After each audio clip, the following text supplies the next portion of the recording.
আজকের আপনাদের সাথে একদমই ছোট্ট একটা ব্লগ শেয়ার করব। এখন আমি ডায়মন্ডে এসেছি, মানে আমার নিজের বাড়িতে, তোজোর মামার বাড়িতে। তো ভাবলাম বিকাল একটা কোথাও ঘুরে আসি, সব সময় তো ঘরে থাকতে ভালো লাগে না।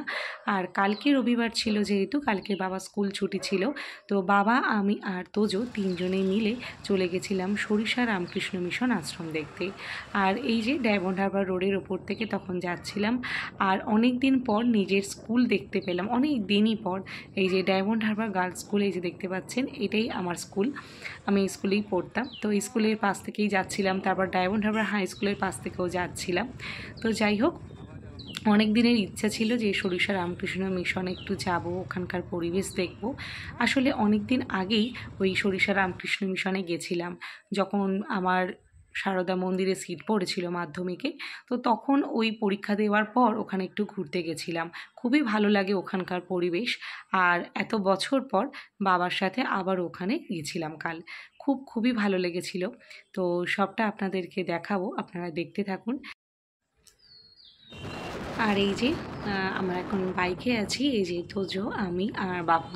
খুবই ভালো লাগছিল বাইকে করে এতটা রাস্তা আমরা এসেছিলাম।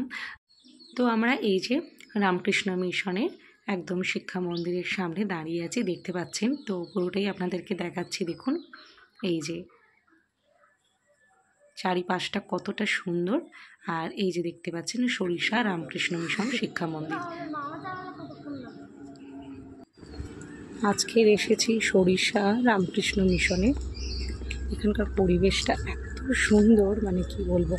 ছোটোবেলা যখন সারদা মন্দিরে সিট পড়েছিল মাধ্যমিকে, তো পরীক্ষা দেওয়ার পর আমরা এই রামকৃষ্ণ মিশনে এসেছিলাম। তো অনেকদিন পরে এলাম, কি ভালো লাগছে। এখন তো প্রায় 6:45 বাজে, চারিপাশটা একটু অন্ধকার হয়ে গেছে, আর একটু আগে আসতে পারলে ভালো হতো। তো পুরোটা আপনাদেরকে দেখাচ্ছি, দেখুন এখানকার পরিবেশটা অসাধারণ সুন্দর, অসাধারণ। এই যে এটাই হলো মন্দিরটা। এখানে একটা রামকৃষ্ণদেবের মূর্তি আছে, ভেতরে দেখলাম। আমরা ভেতরটাতে আর যাইনি, বাইরে থেকেই দেখতে পাচ্ছিলাম। তারপর এই আশেপাশের পরিবেশটা দেখতে আমার এতই বেশি ভালো লাগছিল, যেন মনে হচ্ছে এগুলোই দেখতে থাকি। দেখুন কত সুন্দর সুন্দর এখানে ফুলের গাছ। এই ফুলটা তো খুবই সুন্দর, জানি না আমি এই ফুলটার কী নাম। আপনারা যদি কেউ এই ফুলটার নাম জানেন তাহলে অবশ্যই কমেন্ট করে আমাকে জানাবেন যে কী নাম এই ফুলটার। ফুলটার রঙটাও খুবই সুন্দর লাগছিল। তো যাই হোক, তারপর আমি দেখছি কি যে ছোট ছোট যে ছেলেরা, ওরা ধুতি পাঞ্জাবি পরে একদম রেডি। ওরা সন্ধ্যাবেলার যে প্রার্থনা হবে, তো সেটার জন্য ওরা ওই মন্দিরের মধ্যে তখন যাচ্ছিল। আর কালকে যেহেতু রবিবার ছিল, দেখলাম যে ওদের বাবা মা ওদের সঙ্গে দেখা করতে এসছে। আমার মনে হয় হয়তো প্রত্যেক রবিবার হয়তো ওনারা আসেন দেখা করার জন্য ছেলেদের সাথে। তো যাই হোক, সেটা আমি ঠিক জানি না, মানে আমার দেখি তো তাই মনে হলো। আর এটা হলো হোস্টেল বাচ্চাদের, এই যে দেখতে পাচ্ছেন ওদের সমস্ত এখানে সব জামা কাপড় দেখছি মেলা। তো এটাই হলো হোস্টেল। আর মন্দিরটা এত সুন্দর লাগছিল এরকম সন্ধ্যাবেলায়, মানে অপূর্ব সুন্দর লাগছিল। মানে কালকের গিয়ে সত্যি আমার মনটা ওখানে ভরে গেছে। তো এবারে ওখানে প্রার্থনা সঙ্গীত শুরু হবে, তো সেটা একটু আপনাদেরকে শোনাবো।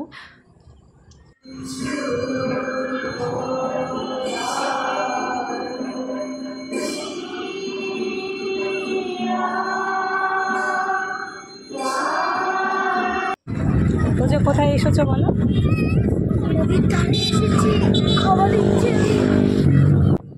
তো যাই হোক, আমরা ওখান থেকে তারপর চলে এলাম। তারপর আমরা এসেছিলাম একটু নদীর পাড়ে বসতে। আর খুব সুন্দর এখানে হাওয়া ছিল, খুবই ভালো লাগছিল নদীর পাড়ে বসে থাকতে। আর তখন জোয়ার চলছিল, দেখতেও কি ভীষণ ভালো লাগছিল দেখুন। আর আমাদের বাড়ি থেকে মানে বাইকে 25 মিনিট মতন লেগেছিল সরিষা রামকৃষ্ণ মিশন পৌঁছাতে। তো তারপর আমরা চলেও এলাম, যেহেতু একদম সন্ধ্যা হয়ে গেছিলো, ওখানে প্রার্থনা সঙ্গীত হচ্ছিল। তো আর তো কিছু ওখানে ঘোরার কিছু ছিল না। তো যা যা ঘোরার ছিল আমরা সবই ওখানে ঘুরেছিলাম। তো পরিবেশটা খুবই ভালো লেগেছিল। তো তারপর ভাবলাম যে একটু নদীর পাড়ে বসে তারপর বাড়ি চলে যাই। তো এই যে আমরা এবার বাড়ি যাচ্ছি। আজকের ব্লগটা এতটুকুই ছিল, আশা করি আপনাদের ভালো লেগেছে। ভালো লাগলে অবশ্যই একটা লাইক করে দেবেন আর কমেন্ট করে জানাবেন কেমন লাগলো আপনাদের আজকের ভিডিও। আজ এই পর্যন্ত, দেখা হচ্ছে পরবর্তী ভিডিওতে। সবাই ভালো থাকবেন, সুস্থ থাকবেন, ধন্যবাদ।